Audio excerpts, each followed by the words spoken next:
Let's talk about madness, shall we? Or at least how it's going to affect our characters in RWBY Volume 9, in particular with Ruby Rose and Neapolitan, as the Volume 9 opening seems to be setting these two characters up as both opposites of one another and yet parallels at the same time.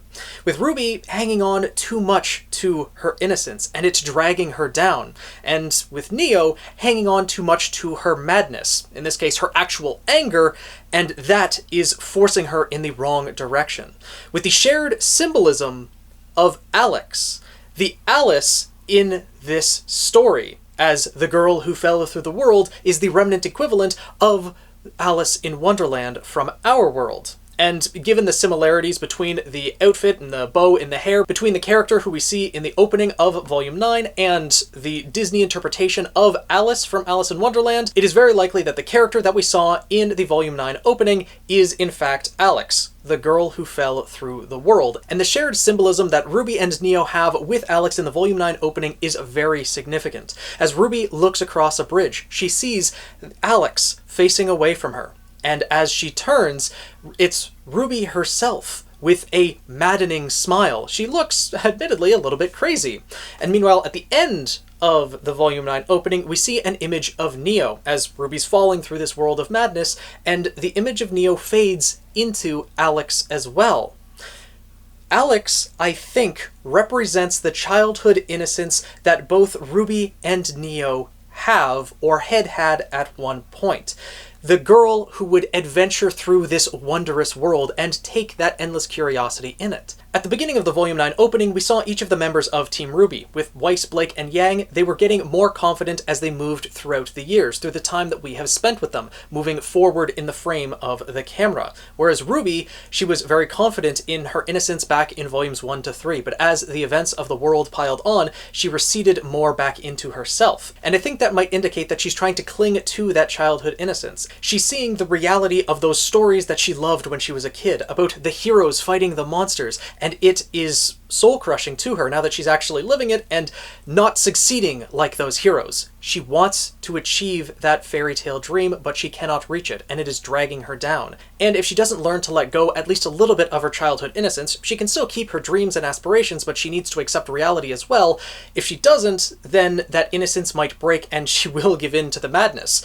Honestly, it's something we might see later in this volume, that Ruby might go a little crazy, and especially if we see her have Crescent Rose back, it's always interesting in anime to see a scythe wielder absolutely go nuts on an enemy in front of her. So, you know, if Ruby can do that for at least one episode, that would be some amazing animation to see. And in Neo's case, we know she's been hellbent on vengeance for a very long time. Ever since Volume 6, when Neo was reintroduced, she's been focused on Ruby, giving in to her own anger. And as we see the image of Neo fade into Alyx, I think that is hinting that Neo is going to kind of reclaim that childhood innocence that she lost, when she once was Trivia Vanille, the girl that she was born as, and eventually adapted the identity and personality of Neapolitan, who, at the time when she was a kid, was a figment of her imagination, an image that she conjured of her own desires, and eventually she accepted Neapolitan as the person that she wanted to be and the desires that she innately had, and thus became Neapolitan through and through.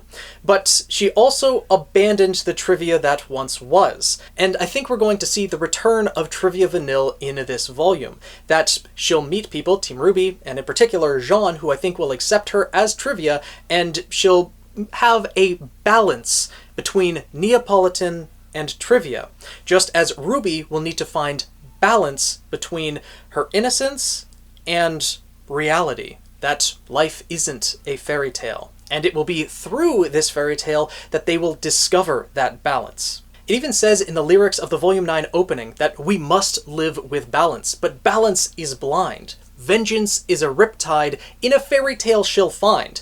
Now, in the analysis that I had of the Volume 9 opening, vengeance being found in a fairy tale does sound like Neapolitan, but balance being found in a fairy tale could apply to both Neapolitan and RWBY. They both have their own struggles that they're going to go through, and through this fairy tale, through the trials that they will be given, they will come out more balanced. and perhaps this might make them sad when they return to their other world because they won't be the same person anymore. They might be a stronger person, but RWBY, having lost some of her innocence, well, I think that might make her a little bit sad. And with Neo, she'll likely, after this volume, have given up on her vengeance towards RWBY, instead hopefully being shifted towards Cinder, but that might also make her sad as well, that she spent all that time listening to Cinder and being fooled and used by her. And in that way, it is both Neapolitan and RWBY that are fitting the character of Alyx, that they are the girls who fell through the world. Now, it is also entirely possible that Alyx is a physical character that we are going to encounter in this volume. Of course, we can't forget that the fairy tale actually exists in Remnant, the girl who fell through the world. Both Oscar know it and Ozpin know it. So, obviously, someone must have traveled to this world in the past, that being Alyx, and come back to Remnant to share that fairy tale. But in the Ever After, time isn't exactly linear. We already know this from the beginning of the first episode of Volume 9, by the fact that Neo and RWBY were falling at the exact same time as each other. Neo was able to attack RWBY, and yet Blake was nowhere to be seen while they were falling. RWBY and Blake fell at the exact same time. Neo fell before them. If time was linear, if the order in which these characters fell played any factor at all, then Neo and RWBY should not have been falling together. But since they were, that means that things are distorted in this world, and it could be that anyone who has gone to the Ever After will always arrive at the exact same time. And that would explain why at the end of the Volume 9 opening, we see Alyx wake up on the beach alongside Crescent Rose with a second set of footsteps already leading into the island. Quite possibly that being RWBY. They might not wake up at the exact same time, they might not be located on the same area of the island, because again, if Team RWBY have all found each other now, even though supposedly Yang has been there the longest, I think they all arrived at the same time, because if they all found each other, they should have found Neo by now as well, because Neo fell between Yang and RWBY and Blake, so, you know, that doesn't exactly line up. Time, space, and reality are distorted in this world. So even though we do see in the Volume 9 opening that Weiss, Blake, and Yang are running after the shadow of Alyx, certainly implying that they are following in Alyx's footsteps, they could also encounter Alyx in person, or see her memories in some way. RWBY could even have Alyx's memories influence her, and the same with Neo, that both of them will have to find balance in their life between the childhood innocence that they have or have had, and the madness that they will experience. In fact, the madness of the Ever After. Considering that madness was such a prominent factor in Alice in Wonderland, it might be the madness or the innocence within themselves that they have to face, and that is their overall trial. We see RWBY confronted by a younger version of herself. She is confronted by the innocence that is holding her back. And with Neo, she might be confronted by that same innocence in the form of trivia, or she might see herself as trivia and be confronted by the madness that is Neapolitan.